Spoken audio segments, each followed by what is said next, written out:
and I are just trying to figure this technology stuff out. You know, we're good at Feng Shui. We're good at reading energy.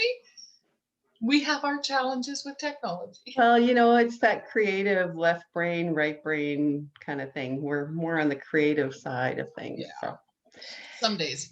Anyways, we do well with it. So yeah, I just wanted to pop on real quick for some of you who joined us on Saturday for our little insight that we had into the new year of the yin metal ox. It was a great conversation. We had some fun. We didn't record it because we didn't know how. So that's why we're having this practice run here, because our intention is to jump on live every Friday. We're calling it Feng Shui Friday, where you learn to use the F word. And that's we're going to give you permission to use the F word. Yeah, and that's Feng Shui, of course. Get your mind out of the gutter already. What else do we want to tell them, Cheryl? Well, we want to tell them that those that attend, at least I did anyway, that joined us Friday, what we've discovered is rooms are great, but unless you use an outside app, you can't record them. So there is no recording from Saturday's conversation. So we hope you took notes. I think some people did. Yeah. Yeah. Anyway, the feedback was great and we appreciate you joining us, and we'll be doing that again. It's just so that you know in the future, until we figure it out, because I'm sure there's a way, we won't be able to record those. Yeah. Yeah. Currently. Okay. So let's give everybody here that's tuning in, you know, now or in the future, a little glimpse of what our Feng Shui Fridays are going to look like. Absolutely. Well, for those of you who may not know, both Anita and I are certified Feng Shui practitioners through the Western School of Feng Shui in San Diego, California. And the amazing woman, mentor, master Feng Shui practitioner, Terah Kathryn Collins, who is published author, Hay House best-selling, 6 or 7 books, Anita? Possibly more. Yeah. Amazing woman, also released a Feng Shui oracle card deck. So this is the card deck that I utilize when working with clients. Anita and I have used it at trade shows. And one of the things that we will be doing, we don't want to tell you everything because then that's... Yeah, can't tell you everything all at once. Oh, no, absolutely not. But one of the things we're going to be doing is drawing a card from that deck, which I already did this morning. I set our intention to pull a card for the viewers. And as usual, one card flies out of the deck. That's how it works with me. And amazingly enough, it's so on point for some of the things we've been posting about. The card number is 39. I don't know if you can see that clearly or not.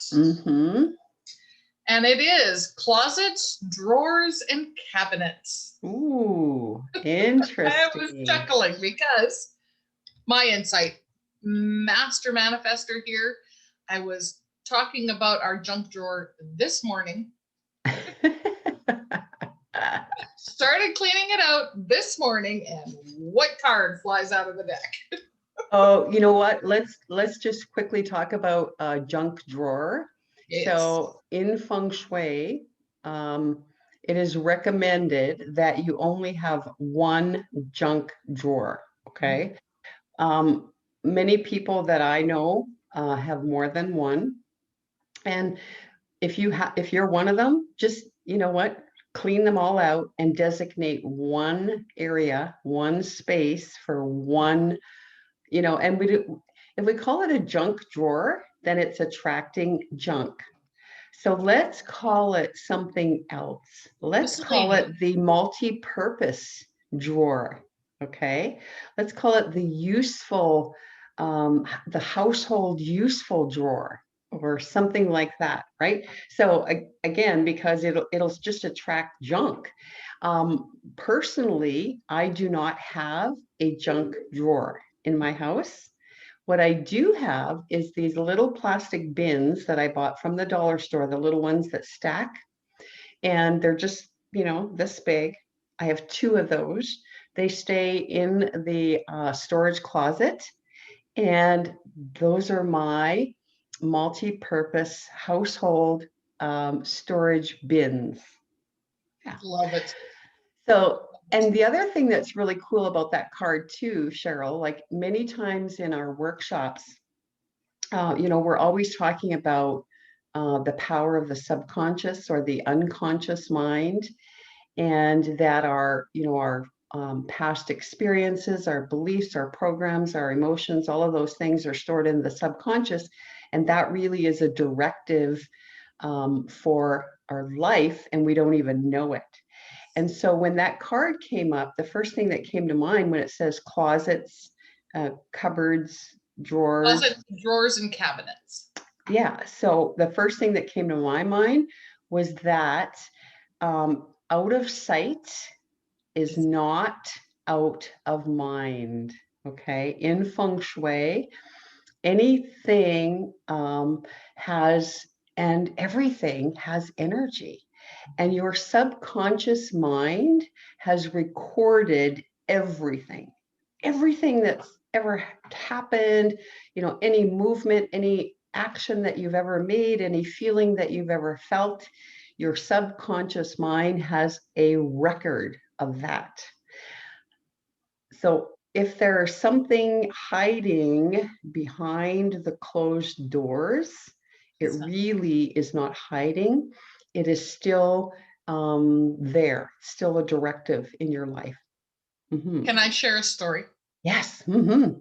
And I'm not going to say who it is, other than it was a family member of mine that told me this story. So the daughter growing up, right? Mom had a bag of twist ties. When you buy groceries in bulk or whatever at the grocery store and you twist tie them. Yep. And she would save the twist ties and reuse them, which is cool. Well, the daughter grew up with this, got married, moved away from the home, completely different province, and actually phoned her mom and asked her to mail her some twist ties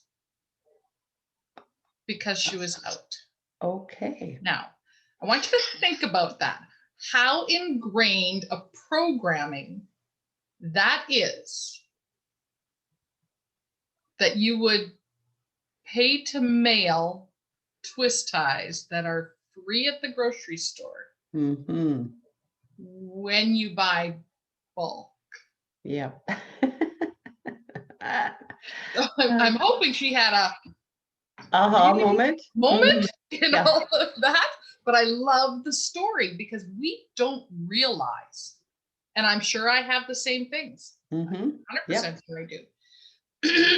That the beliefs, that the habits that we grow up with, coffee.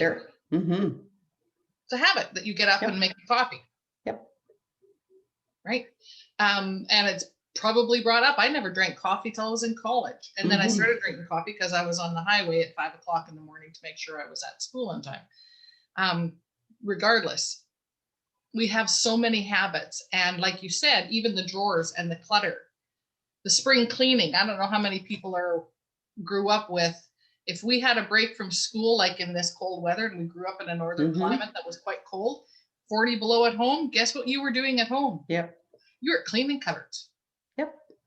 Yeah. Or other things. Yeah.